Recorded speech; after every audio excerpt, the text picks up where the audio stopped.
udah lama ya, udah lama bahas Bitcoin ya, paling nggak lu tau lah ya bagaimana kondisi Bitcoin sekarang, di pucuk banget atau udah di pinggir bang. Sebentar cuy, rokokan dulu cuy, ngoceh terus ya.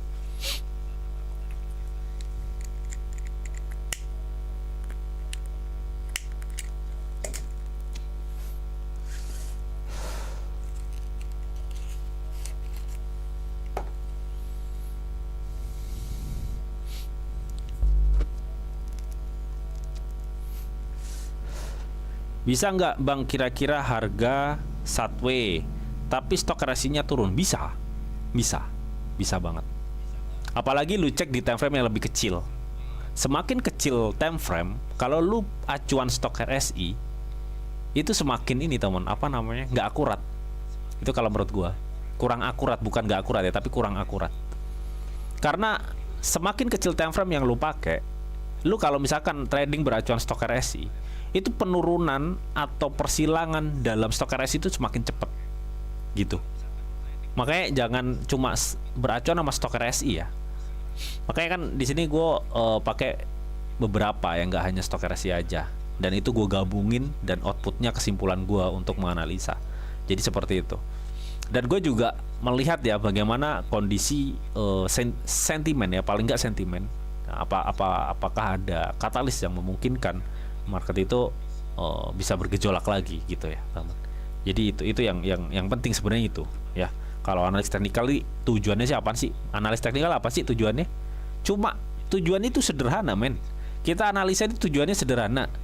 Apaan bang? Tujuannya gue kasih tahu ya. Tujuan analis teknikal itu supaya kita trader itu cuma biar tahu mana support, mana resisten. Udah itu doang. Apa coba tujuannya? Kenapa kita harus tahu support resisten? Karena kalau kita tahu support, kita bisa open buy. Dan kalau kita tahu resisten, kita bisa open sell. Bisa lakukan sell. Ya. Itu kan tujuannya. Sederhananya seperti itu. Tujuannya cuma gitu doang sebenarnya. Makanya terkadang analis teknikal itu nggak dipakai ya ketika lu buta sentimen. Karena bisa jadi analisa kita itu turun, tapi ternyata dadakan nih sentimennya bagus gitu. Misalkan Amerika gila-gilaan akan pangkas suku bunga sementok mungkin gitu. Misalkan seperti itu. Ya, misalkan seperti itu. Nah, kayak gitulah ya kurang lebih kira-kira.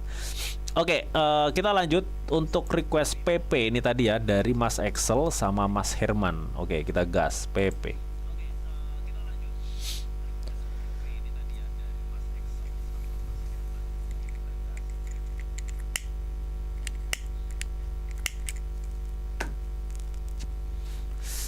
Udut dulu cuy, udut. Udut nggak? Tabok nih. Oke, teman ya, ini adalah market PP di time frame 1 hari ya, 1 hari. Bisa kita lihat ya, pergerakan PP dan Bitcoin itu bisa gue bilang sama. Pergerakannya benar-benar sama ya, ini. Jadi PP ini juga melakukan konsolidasi persis sama yang dilakukan Bitcoin. Dan pola-pola pergerakan juga sama. Artinya jikalau nanti memang ada bantingan untuk Bitcoin, gue pikir ini PP akan mengikuti. Nah sebelumnya juga kalian bisa lihat ya di tanggal-tanggal Oktober ini juga melakukan triple resistance yang terjadi sebelum dia turun terjun nih. Terjun berapa nih sebentar ya, total ya. Nih, dia habis itu terjun dan tertahan tuh di berapa persen coba. Nih, kita nanti bisa compare di sini.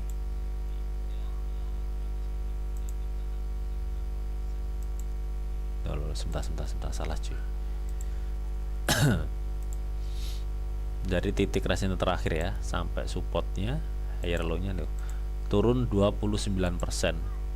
Jadi kita anggap titik resistance tertinggi PP kemarin tuh di kepala 5, turun sekitar 29% tuh nyampe mana kira-kira, coba gue penasaran. Nah, sini. Jadi ada resiko ketika memang nanti Bitcoin terjun, gue pikir PP juga akan mengikutinya di area sini, di area yang gue kasih tanda merah. Nah, di sini teman-teman.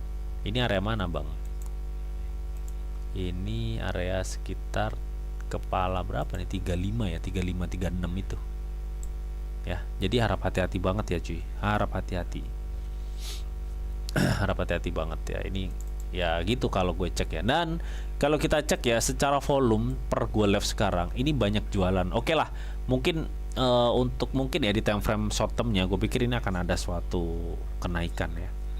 Gue pikir akan ada suatu kenaikan, tapi nggak besar sih. Karena apa? Karena di time frame 1 hari ini sangat turun ya teman. Atau jadi artinya karena time frame 4 jam itu berada di dalam satu candle time frame 1D, berarti kalau time frame 1D nya itu nggak akan ada kenaikan, atau misal bisa dibilang kenaikan tipis gitu ya, berarti apa? Time frame 4 jam jika lo ada kenaikan itu nggak bakal gede, nggak bakal gede ya. Ini nih yang gue lihat sekarang banyak penjualan meskipun ada buy kecil, tapi di sini yang gue lihat ya ini benar-benar persis ya kayak Bitcoin, dia jadi masih terkonsolidasi di area overbought-nya ya. Jadi gue pikir ya karena gue lihat tadi di time frame 4 jam akan ada kenaikan, gue pikir ini akan gini, lonjak dikit baru gini dem. Nah, pola-pola pergerakannya bakal seperti itu yang gue lihat sih.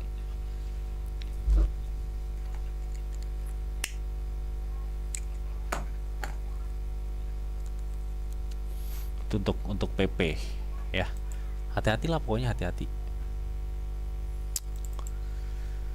Ini apa namanya, target kita di di kepala 35 ya, di kepala 35 itu target sesuai ini ya temen ya, history, target sesuai history.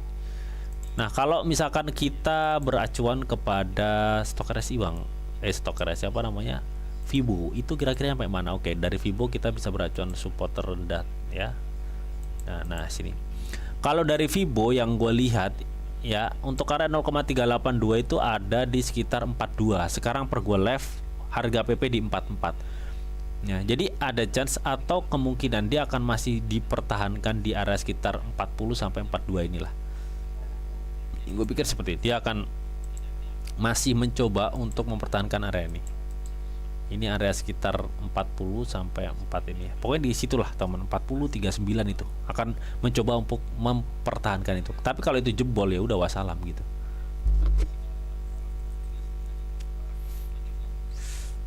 Jadi seperti itu yang gue lihat ya, yang gue lihat.